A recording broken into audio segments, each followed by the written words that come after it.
베드로의 회개라는 제목으로 말씀을 나누겠습니다. 베드로는 예수님의 수제자입니다.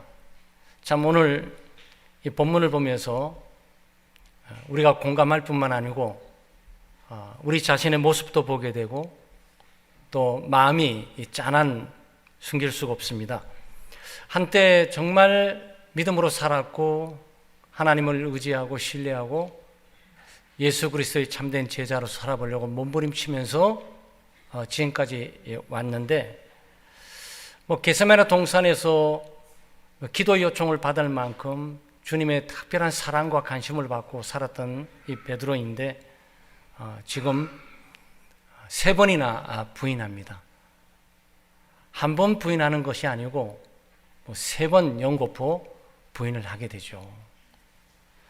그런데 이 부인하는 상대가 한 여종이었습니다.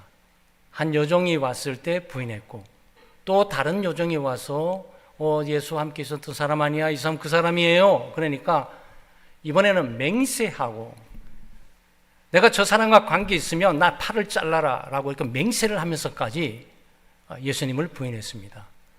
그러니까 주변에 많은 사람들도 알아보면서 저 사람 예수당이야. 예수와 함께 있었던 사람이 틀림없어. 왜냐하면 그 말소리도 저 지방에 있던 사람 아니야? 갈릴리에 있는 어느 톤을 지금 말하고 있는 겁니다. 경상도 발음이 다르고 전라도 발음이 다르듯이 이 갈릴리의 발음이 다르니까 이 분들을 얘기를 지금 한 거예요. 그러니까 이번에는 저주까지 합니다. 예수를 저주하고 하나님을 저주하고 그리고 맹세하면서 그리스도를 부인하죠. 그리고 이걸로 끝났다면 베드로의 인생은 그야말로 끝이었을 겁니다. 그런데 베드로가 예수님께서 말씀하신 것처럼 닭이 3번 울고 난 이후에 닭이 3번 울었다는 얘기는 새벽이 왔다 그런 뜻입니다. 예수님이 밤새도록 신문을 받으면서 고초를 당하고 그 다음에 새벽이 동이 트게 될 때 닭이 3번 울었는데 그때 베드로가 깊이 자신의 행동을 바라보면서 가슴을 찢고 통곡하는 장면이 본문에 나오고 있는 거죠. 바로 이 회개로 말미암아서 베드로의 삶은 새롭게 살아갈 수 있고 새로운 사명을 갖게 되었고 주님을 더욱 사랑하게 되었고 또 주님의 백성들을 더 귀히 여기면서 살아간 사람들이 된 거예요. 어떻게 보면 전화위복이 된 겁니다. 자기의 잘못이 잘못으로 묻혀버리면서 일생을 심한 정죄와 자기의 자책 가운데 살아가는 것이 아니고 죄를 자백하고 회개하고 용서를 받고 그리스도의 더 독특한 사랑을 받고 그리고 그리스도의 새로운 사명을 받아가지고 그리고 오순절에 다락방에 성령의 충만을 받고 설교자로 거듭나 설교하게 되니까 3,000명이 그 설교 듣고 예수를 믿게 되는 기적의 역사를 창출한 사람, 바로 이 사람이 바로 베드로입니다. 그럼 오늘 우리는 본문을 통해서 인간은 매우 나약하고 연약하다라는 부분을 우리가 볼 수가 있고 또 하나는 회개하게 되면 우리는 죄를 지을 수밖에 없는 존재이지만 회개하고 돌이키면 하나님이 우리를 용서하시고 새로운 삶의 기회를 준다는 사실을 보게 되는 장면입니다. 그럼 오늘 본문을 통해서 우리가 함께 적용할 수 있는 게 인간의 의지는 매우 연약하고 약하다. 사실 예수님이 이 부분을 정리해 주셨잖아요. 겟세마네 동산에서 예수님께서 밤이 맞도록 기도하시면서 제자들이 자고 있을 때 예수님 찾아가셔서 깨어 기도해라. 육신은 연약하다. 육신의 삶을 가지고는 믿음의 삶을 살아갈 수 없다. 육신의 삶을 가지고는 신앙생활을 제대로 할 수 없고 하나님 맡겨진 사명이나 직분을 감당할 수 없다. 그러니 깨어 기도해라. 약한 육신을 이기면서 올바른 신앙생활을 할 수 있는 유일한 방안은 기도밖에 없다. 하나님의 능력을 공급받고 살아갈 수밖에 없다. 이런 얘기가 되는 거죠. 그런데 이 사람이 지금 이렇게 무너지고 이런 비난하거나 비평하거나 정말 그럴 수가 있을까 막 부르르 떨고 이럴 필요는 없죠. 근데 사실은 우리의 삶의 모습이 베드로를 통해서 반영되고 투영되고 있는 것을 우리는 너무나 잘 알고 있습니다. 이 베드로 어떤 사람입니까? 나를 명하사 물 위에 올라오라 라고 기도했던 사람이에요. 여러분 한강에 가서 기도하시면서 예수님 믿습니다. 예수님 나를 건져줄 줄 믿습니다. 저 한강에 뛰어듭니다. 물 위로 올라오도록 하세요. 이렇게 기도 뛰어들 자신이 있습니까? 이 사람은 그렇게 했던 사람이에요. 여러분 이 사람 믿음의 사람이었습니다. 신실하게 그리스도의 제자이고 또 그야말로 열심과 충성을 다하면서 신앙생활을 했던 사람이에요. 주는 그리스도시요 살아계신 하나님의 아들입니다. 가이사라 빌립보에서 고백했던 거예요. 빌립보라는 그 도시 가이사 로마 황제에게 바쳐졌단 말이죠. 그러니까 이 빌립보라는 이 도시는 바로 가이사가 지배하고 통치하고 가이사가 주인인 곳이에요. 이곳에서 베드로는 이곳의 주인은 가이사가 아니고 주님이십니다. 주는 그리스도이시오 살아계신 하나님의 아들입니다. 가이사보다도 능가하는 하나님이십니다라고 고백했던 사람이 바로 이 사람이에요. 여러분 이런 고백할 자신이 있습니까? 피파하고 박해하고 로마의 황제 가이사가 신임에서 신의 아들임을 고백하지 않고 로마의 가이사를 숭배하지 않으면 모두 잡아 죽이는 상황 가운데 아니 이 세상의 주인은 가이사가 아닙니다. 예수 그리스도이십니다. 그리스도께서 우리의 왕이시고 우리의 주인이십니다라고 고백할 자신이 있냐 말이죠. 근데 이 사람은 그렇게 고백했던 사람이에요. 그야말로 죽음을 두려워하지 않고 정치적인 세력이나 압제를 두려워하지 않고 고백했던 사람입니다. 한때 예수님의 말씀을 듣고 수많은 사람들이 따르다가 예수님이 어려운 말씀을 하시니까 다 떠났어요. 그러니까 예수님께서 너희도 가렸느냐라고 제자들 쳐다봤습니다. 그러니까 베드로가 또 툭 튀어나가고 영생의 말씀이 여기 있사오니 우리가 어디로 가오리까? 예수 그리스도의 말씀을 영원한 생명의 말씀, 우리에게 생명에 주시는 말씀으로 신앙을 고백했던 사람이 바로 이 베드로예요.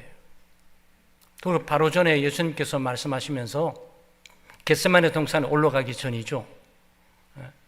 닭이 울기 전에 네가 나를 3번 부인하게 된다 말을 하게 될 때 주님 무슨 그런 말씀을 하십니까? 나를 의심하고 우리를 의심하는 겁니까? 아닙니다. 다른 사람 다 주님을 부인해도 저는 아니에요. 교회가 어렵고 힘들고 창대교회가 사람들이 다 떠나도 목사님 저는 교회 지킨다니까요. 저는 안 떠나요. 했던 사람이 베드로예요. 그리고 예수님과 함께 죽을지언정 주님이 십자가로 가지 않습니까? 십자가로 가서 같이 죽을지언정 제가 예수님을 부인하는 일은 절대 없을 겁니다 라고 호언장담했던 사람, 이 신앙 고백으로 외쳤던 사람이 이 베드로예요. 그런데 여러분 이것을 허풍이라고 생각하시면 안 돼요. 베드로는 정말 이렇게 살았어요. 자기의 모든 직업을 버려두고 어부살이 다 버려두고 핍박, 박해, 사람들의 비웃음, 조롱 가운데 있을 때 그리스도를 따르면서 함께 살았던 사람이에요. 그리스도를 사랑했고 전폭적으로 그리스도를 믿고 의지하고 그리스도에게 충성을 하면서 이 신앙 고백을 순간순간마다 제자들의 본을 보이면서 나타났던 사람이에요.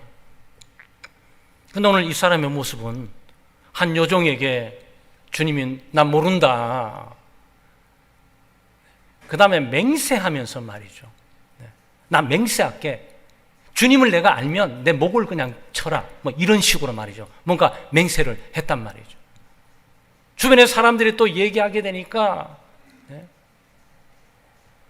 예수님을 저주하고 교회를 저주하고 그러니까 교회를 박해하고 핍하고 저주했던 그 무리 속에 있으면서 같이 저주하면서 그리스도를 부인했단 말이죠. 자기는 예수 믿는 사람 아닌 것처럼 교회 교인이 아닌 것처럼 창대교회 교인이 아닌 것처럼 그들이 교회를 핍하고 박해하는 사람 입장에 서서 거기서 또 소리를 지르면서 앞장서 있던 사람이 베드로예요. 얼마나 비천하고 초라한 모습입니까? 이게 인간의 모습이. 우리 모두가 이렇게 연약하다고요. 힘 있고 강하고 능력 있는 것처럼 보이지만 우리는 돈 때문에 또는 물질 때문에 또 자기 입지 때문에 또는 체면 때문에 여러 가지 상황 때문에 그리스도를 슬쩍슬쩍 부인하고 살아간단 말이죠. 학교에서 동료들에게 그리스도를 모른 척하고 살아가는 거죠. 직장 생활에서 예수 믿지 않는 사람처럼 살아가는 거예요. 그게 그리스도를 부인하는 거죠. 절대 그리스도를 증거하지를 않고 살아가는 모습이 마치 베드로의 모습처럼 우리는 보게 됩니다. 아마 이때 베드로는 많이 깨달았어야 될 거예요. 예수님께서 왜 겟세마네 동산에서 밤이 맞도록 기도하셨는지, 왜 그렇게 깨어 기도하자고 말씀하셨는지를 깊이 있게 인식하고 있는 순간들이 바로 본문이라고 볼 수가 있는 겁니다. 사랑하는 여러분, 우리가 은혜 받는다는 것은 우리의 연약함을 깨닫는 거예요. 그러니까 믿음 좋은 것은 주님, 다른 사람 다 버려도요, 저 주님 안 버립니다. 저 교회 지킬 거예요, 목사님. 다른 교인들 다 떠나고요, 전 혼자 남아도 저는 지킬 겁니다. 이게 믿음이 아니고, 제가 예수님과 함께 죽을지언정 절대 주님을 부인하지 않습니다. 큰 소리 치는 거고. 근데 이게 믿음 좋은 게 아니에요. 믿음 좋은 거는 순종이에요. 그러니까 예수님이 너 부인할 거야 그럴 때, 맞습니다 주님, 저는 3번 정도가 아니고 5번, 10번 정도 부인한 존재에 불과해요. 주님 불쌍히 여겨주세요. 그리고 저를 도와주세요. 2번, 3번 부인한다 그러셨잖아요. 한 번만이라도 부인하고 3번은 아닌 것 같습니다. 이렇게 간청했었어야지. 여러분, 믿음은 하나님을 의지하는 거예요. 믿음은 하나님을 신뢰하는 거예요. 예수 그리스도의 능력을 의지하고 신뢰하면서 그의 도움을 받는 것이 믿음이에요. 그런데 베드로는 너무 앞섰어요. 예수님보다 앞섰습니다. 그러니까 예수님이 네가 나를 3번 부인한다라는 말을 했을 때, 무슨 말씀을, 아닙니다, 저 목숨 바쳐서 너는 지킬 겁니다 했더니, 이게 뭐죠? 당신은 틀렸고 내가 맞는 거예요, 이 뜻이에요. 믿음은 하나님의 말씀에 대한 순종이에요. 순종이지만 절대적인 순종이에요. 우리는 하나님의 말씀을 사소하게 들어야 될 것이 아니고 절대적인 순종을 통해서 우리의 믿음의 삶을 살아가는 것이지, 내 능력과 힘을 가지고 신앙생활을 해나가는 것은 아닙니다. 그래서 우리가 연약하면 연약할수록 주님의 능력을 받을 수 있어요. 아마 여러분 돌아가서 이 필름을 돌아가서 겟세마네 동산 전으로 딱 비추게 되면 거기에 베드로가 주님 저는 부족합니다. 주님 연약합니다. 저를 도와주세요. 만약 이 방향으로 나갔다면 어떻게 했을까요? 과연 이렇게까지 치명적인 부인하는 모습으로 등장할 수 있었을까요? 아마 아니었을 겁니다. 거기에 베드로의 모습들은 정말 승리의 모습이고 자신감 있는 모습이고 능력 있는 모습이고 어떤 사람이 봐도 전체 약해 보이지 않는 모습이에요. 근데 이게 위험해요. 여러분, 신앙생활에서 이게 위험해요. 그냥 여기 오잖아요, 예배드리러. 올 때 깨어진 마음, 상한 마음, 부족한 마음, 정말 초라한 모습을 가지고 하나님 앞에 와 있어야 되는데, 마치 떳떳하게 내가 아니면 과연 교회는 누가 세워질 것이며, 내가 아니면 교회를 누가 채워질 것이며, 나야말로 믿음 있고 이 교회를 사랑하고 교회 주인이라고 딱 들어오는 순간부터, 여러분 그때부터 위험한 거예요. 바울 사도가 뭐라 말했습니까? 내 능력이 약한 데서 완전해진다. 이 완전한 퍼펙은 가장 약한 속에서 이루어지는 것이지 가장 강한 속에서 이루어지는 것은 아니에요. 이 세상 속에는 강한 척 해야 돼요. 사람들을 다루기 때문에 그래요. 뭐 우리가 좀 있으면 또 총선도 다가오지 않습니까? 모든 후보자들은 강한 모습을 내보일 거예요. 능력 있고 힘 있고 해결할 수 있는 모습으로 등장할 거예요. 그런데 그건 세상 나라에서 사람을 다루는 때 쓰는 거고, 하나님 앞에서는 그렇게 할 수 없어요. 하나님 앞에서는 가장 약하고 초라하고 깨어진 모습으로 나타날 때 주님이 그의 은혜를 주시고, 주님이 만나주시고, 주님이 위로해 주시고, 격려해 주시고, 힘을 주시면서 어떤 시험과 어려움도 이겨나가도록 하시는 거죠. 우리 모두는 약한 사람입니다. 정신도 그렇고 몸도 그렇고 마음도 그렇고 영혼도 그래요. 그래서 우리의 약함을 주님 앞에 부끄러워하지 말고, 약함을 주님께 앞에 내 약한 걸 자랑하면서 주님 앞에 내세우게 될 때 우리는 베드로의 실수를 우리는 반복하지 않습니다.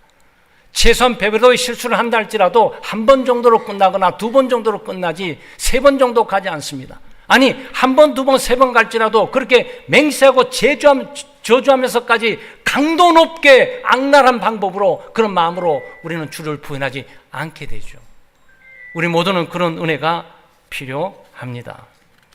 둘째는 죄를 범했을지라도 회개하게 되면 하나님께서 새로운 삶의 기회를 준다는 진리입니다. 베드로는 3번 부인했습니다. 누가복음 22장 61절 말씀에 주께서 돌이켜 베드로를 보시니 베드로가 주의 말씀 곧 오늘 닭 울기 전에 내가 3번 나를 부인하리라 하심이 생각나서 밖에 나가서 심히 통곡하니라 그랬어요. 지금 여기에 중요한 내용은 예수님이 보시니 그런 내용이에요. 예수님이 베드로를 보셨다라는 내용이에요. 이거는 마태는 없어요. 마태는 이 부분으로 생략을 했어요. 그러니까 현장감을 생생하게 여러분 주기 위해서 베드로가 어떻게 회개하는 단계적인 측면에 의해서 우리가 살펴보는 거예요. 베드로는 예수님께서 닭 울기 전에, 동이 트기 전에, 한 밤이 다 기쁨이 지나기 전에 새벽이 오게 되면 너는 3번 나를 부인할 거라고 예수님이 말씀을 하셨어요. 그런데 베드로는 이것을 무시했습니다. 이걸 사소하게 여겼어요. 예수님께서 우리를 한번 찔러보듯이 아니면 우리가 믿음 있는 시험해 보는 정도로 생각했지 그것이 치명적인 것이라는 사실을 깊이 인식하지 못했어요. 그리고 지금 부인하고 닭이 3번 딱 울고 그리고 예수님께서 보고 계심을 딱 보니까 그리스도와 눈이 마주친 거예요. 베드로의 회개는 예수님의 만남으로 눈의 마주침으로 시작하게 됩니다. 그래서 지금까지 있던 모든 일련의 과정 가운데 자기가 이게 비참하고 초라해지고 패배감 가운데 이 모습을 자기가 기쁠 리가 없을 거예요. 예수님을 저주하면서 자기가 맹세까지 하면서 그리스도를 부인한 이 사실에 대한 깊은 자책이 있었을 텐데 그 자책을 가지고 딱 보니까 예수님께서 저쪽에 신문 받으시고 보고 계시는 거죠. 그리고 지금 울고 통곡하고 회개하고 있는 겁니다. 베드로의 회개는 하나님의 말씀을 통해서라고 말하고 있어요. 베드로가 회개하게 되는 과정과 이 시작은 이 주님의 말씀을 기억을 했던 거예요. 닭이 울기 전에 내가 나를 3번이나 부인하게 될 거다. 이 말씀을 지금까지 잊어버리고 있었던 거예요. 그것을 사소하게 여겼던 거예요. 그 중요하지 않게 여겼습니다. 그렇지만 지금 여기에 자기가 실패하고 패배하는 현장에서 돌아보게 될 때 그 말씀이 맞는 거예요. 그 말씀을 중요하게 여겼더라면, 그 말씀을 내가 가슴에 새기면서 내가 좀 더 주의했더라면, 아니 겟세마네 동산에서 기도하고자 하실 때 그때 한시라도 깨어 있을 수 없더냐도 그 말씀해 주실 때 그 말씀, 그리고 깨어 기도하라, 마음은 운이지만 육신이 연약하다라고 말을 해 그것을 믿었어야 되는데 내가 너무 소홀히 했구나 하는 부분들을 생각하고 지금 회개를 하는 거죠. 아마 여러분도 그런 삶이 있죠? 아마 가정적으로 치면 엄마 말 들었어야 되는데 결국 이것 때문에 엄마가 말을 했었구나. 아빠 말을 들었어야 되는데 바로 이 사건이 있을 거다 예언을 하진 않았지만 바로 이런 일이 있게 될까 봐 염려하셔서 미리 말씀해 주셨겠구나. 하나님 말씀도 마찬가지예요. 신앙생활 하면서 우리가 실패하고 패배하고 또 낙심하기도 하고 때때로 깊은 후회하게 될 때 그 후회는 정말 그 목사님이 그때 설교했을 때 몇 개월 전에 그 말씀을 깊이 생각을 했었어야 되는데 주로 이런 것들입니다. 그러니까 하나님의 말씀을 지금 무시하거나 하나님의 말씀을 중요시 여기지 않고 사소하게 여기면서 농담처럼 생각지는 않았지만 그렇게 지나갔던 것들에 대한 결과에 대해서 깊은 후회가 있는 거예요. 분명히 승리할 수 있었고 이길 수 있었고 극복할 수 있었고 피할 수가 있었는데 그렇지는 못했던 거죠. 그래서 깊이 지금 후회하고 해하고 있는 겁니다. 그리고 자기가 얼마나 오만하고 주님 앞에 교만했는지 그것을 돌아보면서 회개하고 있는 거죠. 주님이 하나님의 아들 아닙니까? 주님의 말씀은 엄중합니다. 또 하나님은 신실하신 분이고 농담하시거나 실없이 말씀하시는 분이 아니에요. 예수님께서 말씀하시면 분명히 말씀대로 되게 돼 있는 거예요. 그러니까 한 말씀 한 말씀이 과거에 베드로 사도가 고백한 것처럼 영생의 말씀이셨던 거예요. 바로 생명을 주고 영원한 생명을 유지하고 이어나갈 수 있는 말씀이었던 거예요. 근데 한순간 그게 탁 잃어버려진 거죠. 그러면 예수님께서 닭이 3번 울기 전에 부인한다고 말씀했는데도 소리했잖아요. 그리고 뭐라고 그랬죠? 예수님, 다른 사람 다 떠나도요, 저는 부인하지 않아요. 저 앞에 그런 말씀 하시면 안 되죠. 이게 얘기했어요. 두 번째, 예수님과 함께 죽을지언정, 내가 목숨을 바칠지언정, 나 부인한 사람은 아니에요. 나 그런 사람 아닙니다. 그랬어요. 여러분, 또 믿음이 있어 보이고 박수 쳐주고 싶어, 용기 백배해서 훌륭하다고 말하고 싶죠. 근데 여기에 지금 어느 앞입니까? 예수님 앞이에요. 어느 앞이죠? 예수님께서 엄중한 지금 경고서 권면을 하고 있는 상황이에요. 그러면 좀 전에 말씀드리는 것처럼 자세가 어떻게 되는 겁니까? 예수님 무릎 탁 꿇고 말이죠. 그리고 땅을 머리에 조아리면서 예수님 힘 주십시오. 저 정말 그렇게 부인하는 삶으로 예수님 앞에 서기 싫습니다. 저 그런 모습으로 예수님 앞에 정말 서 있는 모습 저 싫습니다. 그는 이길 수 있는 힘을 주시든지 능력을 주시든지 피할 수 있도록 좀 도와주십시오. 이렇게 간구했었어야지. 근데 그렇지 않잖아요. 예수님, 내가 문제 해결할 거예요. 이 문제는 내게 달려있는 겁니다. 내 결정과 내 힘과 내 능력에 달려있는 거예요. 내가 한번 마음 먹잖아요. 해결할 수 있어요. 내가 한번 힘쓰잖아요. 예수님 지켜줄 수 있어요. 도와줄 수 있어요. 그러니까 이게 무슨 말이냐면은 베드로의 생애는 자기 힘과 능력으로 예수님을 도와준다고 생각한 거예요. 자기 능력과 힘으로 예수님을 보호하고 지켜줄 수 있다고 생각한 거예요. 그러니까 겟세마네 동산에서 대제사장의 종 말고가 왔을 때 칼을 빼서 귀를 잘랐던 이유가 전부 제거하겠다는 이런 자세죠. 근데 그건 세상에서 가서 해야 될 일이지, 하나님의 교회와 주님의 나라는 그런 나라가 아니에요. 주님의 나라는 순종과 평화의 나라예요. 주님의 나라는 주님이 통치하고 다스리는 곳이에요. 하나님의 백성들은 주님 앞에 나서는 것이 아니고 주님의 다스림과 통치 가운데 절대적인 순종을 향해 가도록 되어 있는 존재들이란 말이죠. 그런데 베드로는 그렇지 않았어요. 여러분, 우리 입장으로 바꿔놓으면 이런 겁니다. 내가 창대교회를 지키고 내가 창대교회를 보호하고 내가 헌신하고 내가 다 목숨 바쳐서 문제를 해결할 거야, 그런 얘기죠. 훌륭해요. 다 떠나고 도망가는 남아서라도 다 해결해보겠다는 의지는 얼마나 좋겠습니까? 그렇지만 신앙생활은 거의 한 단계 더 나가야 돼요. 나는 그런 마음이 꿀뚝같이 있고 그런 열정이 꿀뚝같이 있지만 내 힘과 능력으로는 할 수 없어. 나는 주님의 도움이 필요하고 주님의 능력이 필요해. 더 기도의 깊은 장소 가운데 자기의 연약함을 쏟아내고 주님, 나를 도우소서, 나에게 힘과 능력을 주시옵소서 라는 방향으로 나가야 되는 거죠. 그래서 연약한 성도들이 많을수록 기도를 많이 하게 돼 있어요, 교회는. 그래서 교회를 기도하러 수분 안 하는 이유가, 여러분, 교회 꼭 와서 기도하는 뜻이 아니에요. 기도 안 하게 되면 자기 힘과 능력으로 할 수 있다고 생각해서 그런 거예요. 그렇지 않습니까? 아마 여러분이 힘과 능력으로 할 수 없는 어떤 문제를 직면하게 될 때 기도하고 싶은 마음이 저절로 나오죠. 저절로 나옵니다. 하나님 도와주시고, 이번 한 번만 이거 방패가 돼서 막아주시면, 이런 마음이 꿀뚝하게 들잖아요. 이건 내 힘과 능력으로 할 수 없기 때문에 그런 거예요. 근데 일상생활은 어떻게 되는 거죠? 내 힘과 능력으로 할 수 있으니까 안 하는 거죠. 근데 그게 아니란 말이죠. 이 평범한 일상생활, 평범한 만남, 평범한 교제, 평범한 장소에서 얼마든지 그리스도를 부인할 수가 있어요. 그리고 그리스도의 사랑을 깊이 깨달아서 회개하는 눈물입니다. 주님께서 네가 나를 부인할 생각에 기분 좀 나빴을 거예요. 제자들이 딱 전부 모여 있는데, 좀 군중돌도까지 있었을지 모르는데 베드로가 딱 지몽해서 닭이 울기 전에 넌 날 3번 부인할 거야.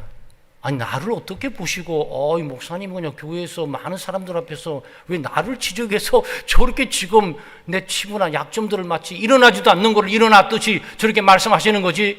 이런 기분 좋겠어요? 기분 나쁩니다. 그러니까 베드로는 그걸 느낀 거예요. 내가 예수님께 의심받고 있는 것인가? 내 능력을 지금 예수님께서 가수평가하는 것인가? 지금까지 신앙생활하고 열심 풀고 충성하고 헌신하고선 지금 뭘로 보시면서 지금 나를 이렇게 대하고 있는 것이지? 아니 예수님 그건 아니죠. 내가 예수님 지킬 거예요. 다른 사람 다 도망가잖아요. 이 집사, 오 집사, 최 집사, 고 집사 다 교회 떠나잖아요. 나 아니에요. 나 교회에 머물고 교회에 함께 죽을 겁니다. 예수님 돌아가신다고 만약 가정하죠. 저 따라갈게요. 십자가요? 저 가서 같이 죽어줄게요. 그럴지언정 절대 부인하는 일은 없습니다 라고 했던 거죠. 그런데 예수님이 자기를 설마 의심해서 그렇겠습니까? 자기를 무시해서 그렇겠습니까? 많은 사람들한테 망신 주기 위해서 베드로에게 지금 이렇게 하고 있는 겁니까? 네? 아니죠. 사랑해서 그랬던 거예요. 예수님의 사랑을, 이쪽 방향으로 오는 사랑을 깊이 깨닫지를 못했던 거죠. 예수님을 자기를 특별히 생각하고 특별히 사랑하고 특별한 관심을 가지고 그러기에 굉장히 중요한 위치이기 때문에 이미 경고적인 권면도 해줬고 겟세마네 동산에서 육신이 연약하니까 깨어 기도하라. 네? 마음은 원이다. 말씀을 드렸지 않습니까? 그리고 누가복음 22장 31절 32절에 시몬아 시몬아 보라 사탄이 너를 밀가부리듯 하려고 요구하였으나 그러나 내가 너를 위하여 내 믿음이 떨어지지 않기를 기도하였노라. 너는 돌이킨 후에 내 형제를 굳게 하라.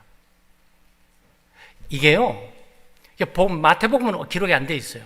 그럼 누가는 이것이 기록되어 있는데 이 기록되어 있는 위치가 어디냐면 예수님께서 닭이 3번 울기 전에 네가 나를 부인했다. 그 다음에 이 말씀을 하십니다. 그리고 그 다음에 베드로가 목숨 바쳐 주님과 함께 합니다. 부인하지 않습니다. 그리고 다른 사람 다 떠나도 저는 남아서 주님과 함께 합니다. 요 사이에 요 말씀이 배치되어 있었던 거예요. 요거는 마태는 기록하지 않았고 누가는 요 부분이 굉장히 중요하다라고 기록을 했어요. 이 기록성이 나타나 있는 것은 뭐죠? 사탄의 내용을 등장시킵니다. 너는 사탄을 이길 수가 없어. 사탄의 밀가부르듯 하게 될 거야. 내가 잡히면서 지금 코너로 몰려가고 있지? 사탄은 어둠 시대가 다가온 줄 알고 너희들 전부를 쓰러뜨릴 거야. 밀가부르듯 하다는 것은 밀들 가운데 마치 우리가 알곡과 쭉정이 이렇게 치듯이 이렇게 치게 되면 알곡은 남고 쭉정이 이렇게 날아다니지 않습니까? 그런 식으로 너를 막 데리고 놀 거야. 너를 우습게 여기면서. 그러니까 내가 겟세마네 너희들 데리고 온 거고 겟세마네 동산 기도하라고 데리고 온 거야. 그래서 기도하자고 했던 것이지 이 모든 것들이 생각을 나는 거예요. 그러면서 예수님께서 내가 너를 위하여 내 믿음이 떨어지지 않기를 위해서 기도했다 그랬어요. 예수님이 기도하신 거예요. 예수님께서 베드로에게 바로 이 일이 있을 것을 알고 베드로의 믿음이 최소한 무너지지 않도록 끝장까지 지키도록 기도해 주신 거죠. 베드로는 이걸 들었어요. 그래서 돌이킨 이후에 내 형제를 굳게 하라. 돌이키다는 얘기 뭐죠? 회개까지 하실 것까지 예수님께 알고 계셨어요. 그 다음에 더 견고하게 하나님의 나라의 일을 하도록 하기 위한 배치가 이 속에 포함되어 있어요.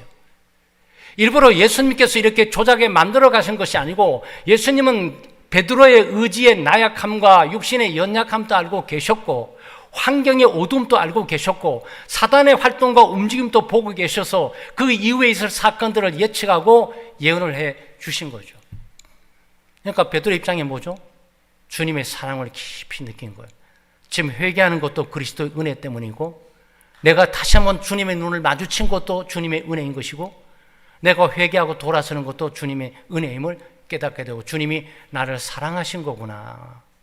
나를 사랑하셔서 특별하게 말씀해 주셨고 나를 사랑하셔서 특별히 지목하셨고 나를 사랑하셔서 특별히 수많은 사람 앞에서 수치스러울 정도처럼 보이지만 부인한다라고 패배적인 그 지적을 해 주셨던 거구나. 그것은 나를 향한 주님의 사랑이었구나. 여러분 이걸 깨닫는 거죠. 아마 저도 많은 회개하고 고백하게 될 때 그것을 깨달았을 때 같아요. 주님이 그렇게 사랑하고 그렇게 돌보고 그렇게 했는데 내가 그 말씀을 무시하고 내 마음대로 왔다가 결국 이런 모습으로 온 이게 얼마나 비참하고 처참한지를 다시 한번 돌이키는 그런 기회가 되죠. 아마 여러분도 그러실 거예요. 여러분도 많은 회개 기간들이 있죠. 예수를 처음 믿게 될 때 타락하고 오염된 입장에서 주님께 백성으로 돌아오게 될 때하고 또 직분을 맡고 봉사하고 헌신하고 주님을 따르다가 주님을 부인했던 어떤 일순간 때 다시 수련회라든지 기도회라든지 또는 부흥사경이라든지 말씀을 통해서 다시 한번 확인하고 이처럼 나를 사랑하고 나를 관심 있게 보호하고 지키시고 인도해 오셨는데 나는 주님의 그 놀라운 사랑을 배반하는 거 생각도 못한 채 주님 번거롭고 귀찮은 것만 알고 내 인생길은 내 맘대로 살아왔던 것들을 생각하면서 이런 회개할 때가 있잖아요. 아니, 반드시 있어야 되고요. 또 앞으로도 있게 될 것이고요. 왜냐하면 우리가 생명이 끝나는 그 순간까지 죄악된 세상을 살아가야 되잖아요. 연약한 우리 육신 이끌고 어떻게 주님의 뜻에 온전한 순종을 하고 주님 맡겨진 사명과 또 주님 맡겨진 직책들을 어떻게 감당해 갈 수가 있겠습니까? 우리 오늘 장로님도 기도하고 모든 어디 교회 교우들이 늘 생각하고 의식하고 있고 한국교회 전 성도들도 그러지만 교회는 점점 줄어들어 간다. 사람은 점점 없어져 간다. 아이들이 점점 생기지를 않는다. 앞으로 교회 미래는 어떻게 될 것인가? 늘 우리가 염려하고 걱정하고 있는 건 아니냐 말이죠. 우리는 연약합니다. 이런 상황 속에 우리가 무엇을 할 수 있습니까? 지금 목장 중심으로 해서 우리가 전도회에서 열정을 하고도 우리 하고는 있지만 이 결과는 어느 누구도 장담할 수 없는 거죠. 우리 시대에 하나님의 폭발적인 부흥을 주시든지 100년 있다가 창대교회가 이 자리에 있어서 폭발적인 하나님의 능력을 주시든지 그건 아무도 모를 일이죠. 실수하고 잘못하고 회개하게 되면 주님께서 다시 쓰시고 회복시키시며 새로운 삶의 기회도 주시고 새로운 사명을 주셔요. 그 요한복음 22장에 예수님께서 베드로를 찾아옵니다. 네가 나를 사랑하느냐? 3번 묻습니다. 3번 회개, 3번 부인했으니까 3번 주님께서 묻습니다. 그것은 베드로의 과거 이 치명적인 3번의 부인했던 사건들을 기억에 떠올리려고 하시는 거죠. 그러면서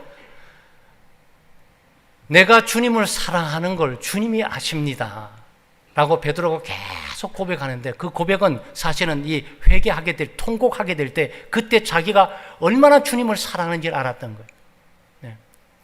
자기도 정말 그렇게까지 사랑하고 싶은데 사랑하는지는 몰랐는데 주님을 부인하고 난 이후에 있는 이 패배감에 대해서는 정말 내가 주님을 너무 사랑하구나 이 부분을 깨달은 거죠. 그래서 그걸 주님께서 아시지 않냐라고 반문하고 얘기를 합니다. 그러니까 주님께서 내 양을 치라. 내 어린 양을 먹이라. 내 양을 먹이라. 네, 3번 이게 사명을 주십니다. 여러분, 유다는 어떻게 된 거죠? 여러분, 강도는 똑같이 부인의 강도입니다. 유다는 돈을 받았다 뿐이지, 유다는 이렇게까지 공개적으로 예수님을 저주하면서까지 부인하지는 않았어요. 그냥 또 뭔지 가정 형편 때문인지 모르지만 돈을 좋아해가지고 돈 30년 팔고 예수님 팔았던 것 뿐이에요. 똑같이 주님을 부인하고 똑같이 주님을 배반했지만 한 사람은 살아서 새로운 삶과 새로운 사명의 길로 가게 되고 한 사람은 목매에 따라서 인생을 끝나버리게 됩니다. 이렇게 문제의 결론이 나는 것은 뭐죠? 인격이 누가 또 고상해서 그런 겁니까? 누가 또 믿음이 또 좋아서 그런 겁니까? 누가 또 신앙생활 열심히 또 헌금을 또 많이 해서 그런 겁니까? 아니에요. 회개예요. 이들의 생을 바꾼 것은 회개하냐 안 하냐가 이들의 생을 바꿔버린 거예요. 잘못은 누구든지 할 수 있어요. 실수 누구든지 할 수 있어요. 죄는 누구든지 저지를 수 있어요. 누구든지 그리스도를 공개적으로 가슴 아플 만큼 찢어지는 고통을 안고 비겁하게 주님을 부인하지만 돌아서 울고불고 회개할 수도 있겠지만 네. 회개가 결국 삶을 바꾸는 거죠. 사랑하는 여러분, 우리는 이 사순절 5번째 주일을 맞이해서 우리는 주님을 믿고 주님을 따르고 있습니다. 베드로처럼 주님을 부인할 수 있는 시간들이 우리에게 가끔 찾아온다 할지라도 부인하고 난 다음에 자기를 자책하거나 자기를 정죄하거나 자기를 학대하는 걸로 방향을 틀지 말고 그리스도에 와서 죄를 자백하고 고백하세요. 그러면 그리스도께서 모든 죄를 용서하시고 사하시고 깨끗게 하시며 다시 만나주시고 다시 소명을 주시고 다시 직분을 주시고 다시 하나님을 더 크게 할 수 있는 은혜로 덧입혀 주십니다.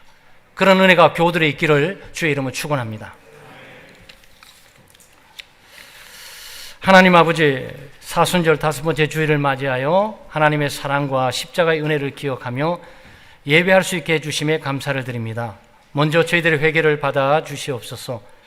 저희도 베드로처럼 돈 때문에, 물질 때문에, 세상적인 성공과 출세 때문에 또는 저희들의 평판이나 체면 때문에 주님을 부인한 적이 많이 있습니다. 세상 사람들의 이목이 두려워서 또는 우리의 평판이 낮아지게 두려워서 주님을 고백하기는커녕 부인했던 행동이나 말을 용서해 주시옵소서. 주님께서는 아무든지 나를 따라오려거든 자기를 부인하고 자기 십자가를 지라고 하셨지만 저희는 여전히 구습을 따르는 옛사람을 버리지 못하였고 자신을 부인해 본 적이 한 번도 없이 살아왔습니다. 주님을 믿고 따르는 제자임을 자처하면서도 나를 희생하는 십자가는 외면하고 살아왔습니다. 이기적인 욕심을 따라 육체의 안일함을 추구하며 많은 시간을 허비했습니다. 성경을 읽는 것, 기도하는 것, 찬송하는 것, 어려운 이웃을 돕는 것, 의를 행하는 일에는 게을리했고 육체의 욕심을 이룬 일에는 얼마나 빠르고 민첩하였는지 모릅니다. 부활과 영생의 영광을 꿈꾸면서도 십자가의 고난을 고의적으로 외면하며 살아가던 저희의 어리석음을 용서해 주시옵소서. 예수님의 이름으로 기도하옵나이다. 아멘.